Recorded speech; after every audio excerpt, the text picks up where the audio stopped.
ब्रह्मोस एक ऐसा नाम है जो आजकल हर किसी के जुबान पर है। ब्रह्मोस को भारतीय सेना का एक ताकतवर हथियार माना जाता है। ये एक सुपरसैनिक क्रूज मिसाइल है जिसे पनडुब्बी, शिप, एयरक्राफ्ट या फिर जमीन कहीं से भी छोड़ा जा सकता है। भारत ने रूस के साथ एक साझेदारी में ब्रह्मोस क्रूज मिसाइल को विकसित किया है और इसका नाम भारत की ब्रह्मपुत्र और रूस की नदी के नाम पर रखा गया है। ब्रह्मोस दुनिया की सबसे तेज सुपरसैनिक क्रूज मिसाइलों में से एक है। ब्रह्मोस मिसाइल की गति ही इतनी बड़ी है कि और इसकी सबसे बड़ी खासियत ये है कि आवाज की गति से करीब 3 गुना ज्यादा तेजी से ये उड़ान भरती है।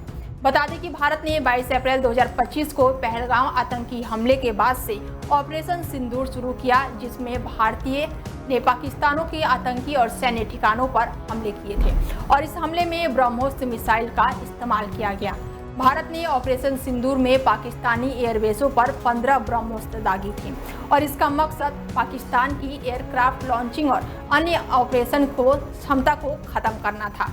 9 और 10 मई की रात को भारतीय वायुसेना ने अन्य फोर्सेस की मदद से पाकिस्तान के 13 में से 11 एयरबेसों को निशाना बनाया और चीन के एयर डिफेंस सिस्टम को तबाह कर दिया। भारतीय वायुसेना की इस कार्रवाई से असीम मुनीर की पाकिस्तानी सेना में हड़कंप मच गया।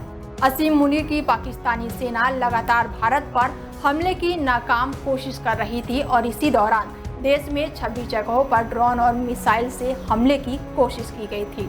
भारतीय सेना ने इसके जवाब में पाकिस्तान पर हमला किया। उन्होंने लाहौर स्थित दुश्मन के एक रडार समेत पाकिस्तानी एयर डिफेंस रडारों पर अपना निशाना बनाया था। भारत के सटीक हमलों में पाकिस्तान ने अपने कई यूएवी और एक एयर सर्विलांस प्लान के अलावा कई महत्वपूर्ण उपकरण खो दिए थे और इस पूरे ऑपरेशन को लीड भारत के चीफ ऑफ डिफेंस स्टाफ और राष्ट्रीय सुरक्षा सलाहकार यानी कि NSA मिलकर कर रहे थे। रणनीति को ऐसा बनाया गया कि पाकिस्तान खुद ही चकमा खा गया। पाकिस्तान ने भारत पर हमले की कई कोशिश की थी। इसके लिए उसने तुर्की में बने ड्रोन और चीनी हथियारों का भी इस्तेमाल किया था। हालांकि भारतीय डिफेंस सिस्टम के आगे ये हथियार और मिसाइलें 1 मिनट भी नहीं टिक पाए थे। जैसे कि ड्रोन भारतीय सीमा में प्रवेश करते, डिफेंस सिस्टम उन्हें तबाह कर देते। पाकिस्तान अपनी हरकतों से कभी भी बाज नहीं आता है और यही कारण है कि वो भारत में आतंकी हमलों की साजिश रचता रहता है। 23 अप्रैल को भी पाकिस्तान में जम्मू कश्मीर के पहलगाम में आतंकी हमलों को अंजाम दिया गया था।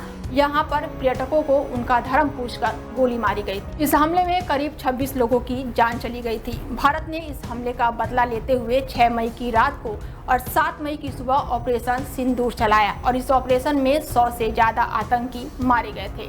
भारत की इस कार्रवाई के बाद से ही पाकिस्तान बौखलाया हुआ है।